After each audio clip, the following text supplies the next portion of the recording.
Hello hi ಎಲ್ಲರಿಗೂ ನಮಸ್ಕಾರ. Welcome to my YouTube channel. ಯಾರ್ಯಾರು ಎಸ್ ಎಲ್ ಸಿಲಿ ಮತ್ತು ಸೆಕೆಂಡ್ ಪಿ ಯು ಸಿ ದ್ವಿತೀಯ ಪಿ ಯು ಸಿಯಲ್ಲಿ ಅನುತ್ತೀರ್ಣರಾಗಿರ್ತೀರೋ ಅಂದರೆ ಯಾರು ಫೇಲ್ ಆಗಿರ್ತೀರೋ ಅವ್ರಿಗೆಲ್ಲರಿಗೂ ಒಂದು ಗುಡ್ ನ್ಯೂಸ್ ಇದೆ. ಸೊ ಆ ನ್ಯೂಸ್ ಏನಂತ ನಾನು ನಿಮಗೆ ಇವಾಗ ಈ ವಿಡಿಯೋ ಮುಖಾಂತರ ತಿಳಿಸ್ಕೊಡ್ತಾ ಇದ್ದೀನಿ. ಈ ವಿಡಿಯೋನ ಫುಲ್ ಸ್ಕಿಪ್ ಮಾಡಿದಾಗೆ ಈ ಪೂರ್ಣ ಮಾಹಿತಿಯನ್ನು ನೀವು ಪಡ್ಕೊಳ್ಳಿ, ನಿಮಗೂ ಉಪಯೋಗ ಆಗುತ್ತೆ ಅಂತ ಹೇಳ್ತಾ ಈ ವಿಡಿಯೋನ ಫುಲ್ ನೋಡಿ ಅಂತ ಕೇಳ್ಕೊತಾ ಇದ್ದೀನಿ. ವಿದ್ಯಾರ್ಥಿಗಳಿಗೆ ಅವಕಾಶ. ಇದೇ ಮೊದಲ ಬಾರಿಗೆ ಹೊಸ ಪ್ರಯತ್ನ.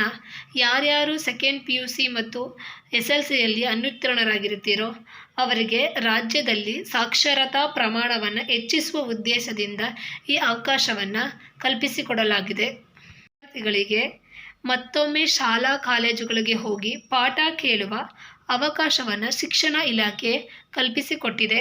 ದೇಶದಲ್ಲಿ ಇಂಥದ್ದೊಂದು ನಿಯಮವಿತ್ತು. ಈ ನಿಯಮವನ್ನು ರಾಜ್ಯದಲ್ಲಿ ಇದೇ ಮೊದಲ ಬಾರಿಗೆ ಶಾಲಾ ಶಿಕ್ಷಣತಾ ಮತ್ತು ಸಾಕ್ಷರತಾ ಇಲಾಖೆ ಜಾರಿಗೊಳಿಸಿದೆ. ಈ ಫೇಲ್ ಆಗಿದ್ದವ್ರಿಗೆ ಹೊಸದಾಗಿ ದಾಖಲಾತಿ ಪಡ್ಕೊಂಡು ವಿದ್ಯಾಭ್ಯಾಸ ಪಡ್ಕೊಳ್ಳೋಕೆ ಅವಕಾಶ ಕೊಡ್ತಾ ಇದ್ದಾರೆ ಅಂತ ಹೇಳಿದ್ರೆ, ರಾಜ್ಯದಲ್ಲಿ ಶಾಲಾ ಶಿಕ್ಷಣ ಪದವಿ ಪೂರ್ವ ಮತ್ತು ಪದವಿ ಶಿಕ್ಷಣದಲ್ಲಿ ಒಟ್ಟು ದಾಖಲಾತಿ ಅನುಪಾತ GER ನಲ್ಲಿ ವ್ಯತ್ಯಾಸ ಇದೆ. ಅಂದರೆ ಈಗ ಪದವಿ ಪೂರ್ವ ಈಗ ಎಸ್ ಎಲ್ ಸಿ ಓದಿ ಎಸ್ ಎಲ್ ಸಿ ಪದವಿ ಪೂರ್ವ ಕಾಲೇಜಿಗೆ ಸೇರ್ಕೊಂಡಿರಲ್ಲ, ಫೇಲ್ ಆಗಿರ್ತಾರೆ, ಅದನ್ನು ಅಲ್ಲೇ ನಿಲ್ಲಿಸ್ಬಿಟ್ಟಿರ್ತಾರೆ. ಅದರ ಸರಾಸರಿ ಅನುಪಾತ ಏನಿದೆ ಅದು ವ್ಯತ್ಯಾಸ ಆಗಿದೆ. ಸೊ ಹಾಗಾಗಿ ವಿದ್ಯಾರ್ಥಿಗಳಿಗೆ ಫೇಲಾದ ವಿದ್ಯಾರ್ಥಿಗಳಿಗೆ ಮತ್ತೊಮ್ಮೆ ಅವಕಾಶವನ್ನು ಕಲ್ಪಿಸಿಕೊಟ್ಟಿದ್ದಾರೆ.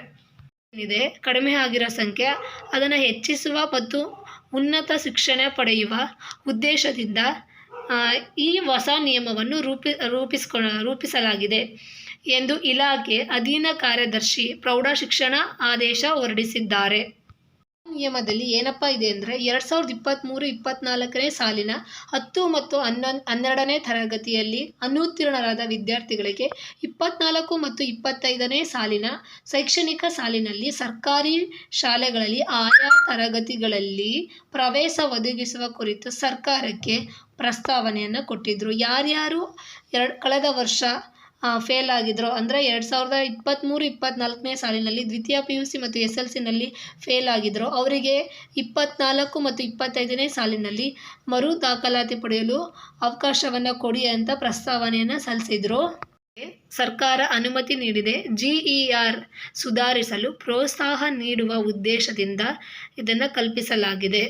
ಈ ವರ್ಷ SLC ಪರೀಕ್ಷೆ ಬರೆಯಲು ಹಾಜರಾಗುವ ವಿದ್ಯಾರ್ಥಿಗಳು 8.21 ಲಕ್ಷ ವಿದ್ಯಾರ್ಥಿಗಳು ಪರೀಕ್ಷೆ ಬರಲು ಹಾಜರಾಗಿರ್ತಾರೆ. ಇದರಲ್ಲಿ ಅನುತ್ತೀರ್ಣರಾದವರು ಎಷ್ಟು ಜನಪ್ಪ ಅಂತ ಹೇಳಿದ್ರೆ 0.9 ವಿದ್ಯಾರ್ಥಿಗಳು ಈ SLC ಪರೀಕ್ಷೆಯಲ್ಲಿ ಅನುತ್ತೀರ್ಣರಾಗಿರ್ತಾರೆ. ಪರೀಕ್ಷೆಯಲ್ಲಿ ಹಾಜರಾಗಿ ಉತ್ತೀರ್ಣರಾಗುವ ವಿದ್ಯಾರ್ಥಿಗಳ ಸಂಖ್ಯೆ 45% ಇದೆ. ಇವಾಗ ಗ್ರಾಮೀಣ ಮತ್ತು ನಗರ ಪ್ರದೇಶಗಳಲ್ಲಿ ಪರಿಶಿಷ್ಟ ಜಾತಿ ಪಂಗಡ ಪರೀಕ್ಷೆಯಲ್ಲಿ ಹಾಜರಾಗಿ ಉತ್ತೀರ್ಣರಾಗುವ ವಿದ್ಯಾರ್ಥಿಗಳ ಸಂಖ್ಯೆ 45% ಅಷ್ಟಿದೆ.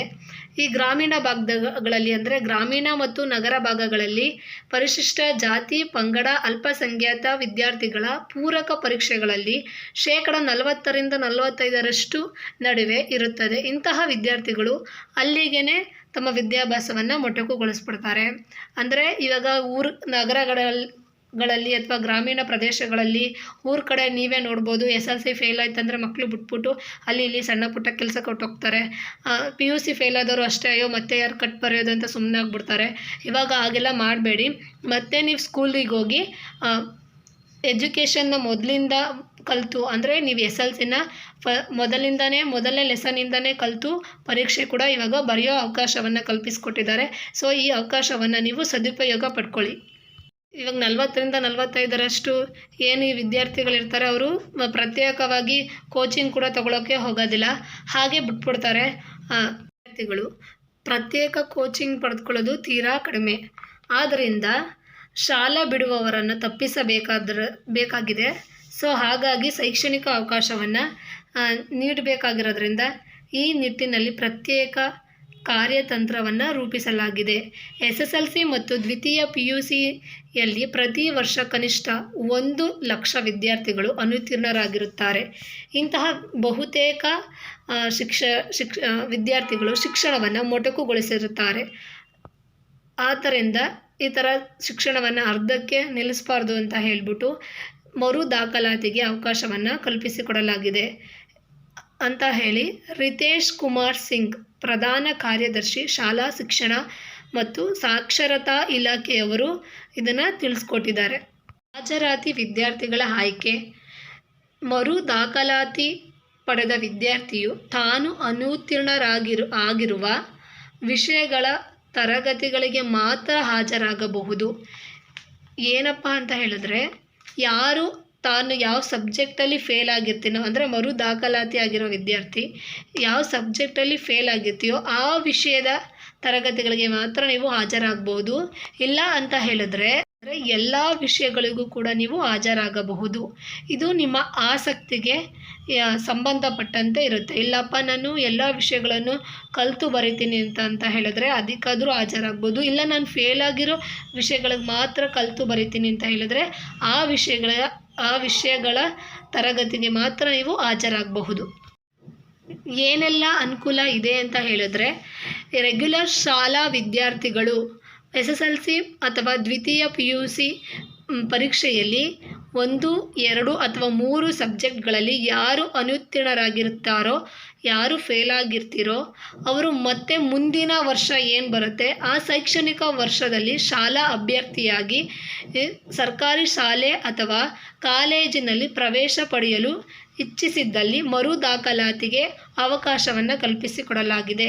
ಈ ವರ್ಷ ನೀವು ಫೇಲ್ ಆಗಿ ಮುಂದಿನ ವರ್ಷ ನಾನು ಓದ್ತೀನಿ, ನಾನು ಪರೀಕ್ಷೆ ಬರೀತೀನಿ ಅಥವಾ 1 ಸಬ್ಜೆಕ್ಟ್ 2 ಸಬ್ಜೆಕ್ಟ್ 3 ಸಬ್ಜೆಕ್ಟ್ ಯಾರು ಹೋಗಿದ್ದಾರೆ ಅವರಿಗೆ ಮರು ದಾಖಲಾತಿ ಪಡೆಯಲು ಕೂಡ ಅವಕಾಶವನ್ನು ಕಲ್ಪಿಸಿಕೊಟ್ಟಿದ್ದಾರೆ.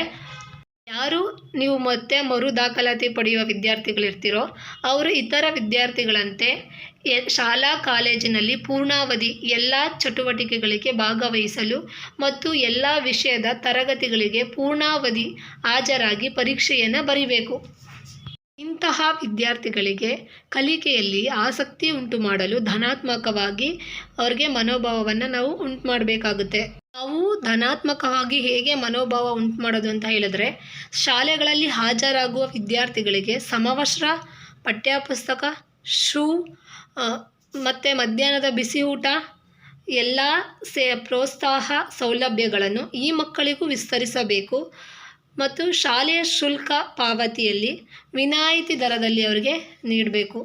ಈ ಥರ ಕೊಡ್ತಾ ಇದ್ದಾರೆ. ಸೊ ನೀವು ಹಾಗಾಗಿ ಯಾರ್ಯಾರು SLC ಮತ್ತು PUCನಲ್ಲಿ ಫೇಲ್ ಆಗಿ ನಿಮ್ಮ ವಿದ್ಯಾಭ್ಯಾಸವನ್ನು ಅರ್ಧಕ್ಕೆ ನಿಲ್ಲಿಸಿದಿರೋ ಸೊ ಅವರು ಮತ್ತೆ ಮರು ದಾಖಲಾತಿಯಾಗಿ ನಿಮಗೆ ಎಷ್ಟು ಸಬ್ಜೆಕ್ಟ್ ಹೋಗಿರುತ್ತೋ ಅಷ್ಟು ಸಬ್ಜೆಕ್ಟು ಮರು ದಾಖಲಾತಿ ಪಡ್ಕೊಂಡು ಕಲಿತು ಬರಿತೀನಿ ಅಂದರೆ ಬರಿಬೋದು. ಇಲ್ಲ ಎಲ್ಲ ಸಬ್ಜೆಕ್ಟಲ್ಲೂ ನೀವು ಆಸಕ್ತಿ ಇದ್ದರೆ ಮತ್ತೆ ಪರೀಕ್ಷೆ ಬರೆದು ಮಾರ್ಕ್ಸ್ ಜಾಸ್ತಿ ತೊಗೊಂಡು ಮುಂದೆ ಜೀವನದಲ್ಲಿ ಚೆನ್ನಾಗಿ ಎಜುಕೇಷನಲ್ಲಾಗಿ ಹೋಗ್ಬೋದು. ಸೊ ಹಾಗಾಗಿ ನೀವು ಈ ಸದುಪಯೋಗ ಪಡ್ಕೊಳ್ಳಿ. ಎಲ್ಲರೂ ಇದರ ಉಪಯೋಗವನ್ನು ಪಡ್ಕೊಳ್ಳಿ ಅಂತ ಹೇಳ್ತಾ ನನ್ನ ಯೂಟ್ಯೂಬ್ ಚಾನಲ್ ನೋಡೋದಕ್ಕಾಗಿ ಧನ್ಯವಾದ ತಿಳಿಸ್ತಾ ಇದ್ದೀನಿ. ಸುಷ್ಮಾ ಸಂತೋಷ್ ಮಂಡ್ಯ ಯೂಟ್ಯೂಬ್ ಚಾನಲ್ ಅಂತ ಹೇಳಿ ಇದೇ ಥರ ನಾನು ನಿಮಗೆ ಇನ್ಫಾರ್ಮೇಷನ್ ಕೊಡ್ತಾ ಇರ್ತೀನಿ. ಸೊ ಹಾಗಾಗಿ ನೀವು ನಮ್ಮ ಯೂಟ್ಯೂಬ್ ಚಾನಲ್ನ ಸಬ್ಸ್ಕ್ರೈಬ್ ಮಾಡ್ಕೊಳ್ಳಿ, ಬೆಲ್ ಬಟನ್ ಕ್ಲಿಕ್ ಮಾಡಿ, ಶೇರ್ ಮಾಡಿ. ನನಗೇನಾದರೂ ಹೇಳೋದಿತ್ತು ನೀವು ಅಂತ ಅಂದರೆ ಕಮೆಂಟ್ ಬಾಕ್ಸಲ್ಲಿ ಕೂಡ ಕಮೆಂಟ್ ಮಾಡಿ ತಿಳಿಸ್ಬೋದು. ಸೊ ಹಾಗಾಗಿ ಏನಾದರೂ ಹೇಳೋದಿತ್ತಂದರೆ ಕಮೆಂಟ್ ಬಾಕ್ಸಲ್ಲಿ ಕಮೆಂಟ್ ಮಾಡಿ ತಿಳಿಸಿ ಅಂತ ಕೇಳ್ಕೊತಾ ಇದ್ದೀನಿ. ಸೊ ಪ್ಲೀಸ್ ನನ್ನ ವಿಡಿಯೋನ ನೋಡಿ, ಲೈಕ್ ಮಾಡಿ, ಶೇರ್ ಮಾಡಿ. ವಿಡಿಯೋ ನೋಡೋದಕ್ಕಾಗಿ ಧನ್ಯವಾದಗಳು.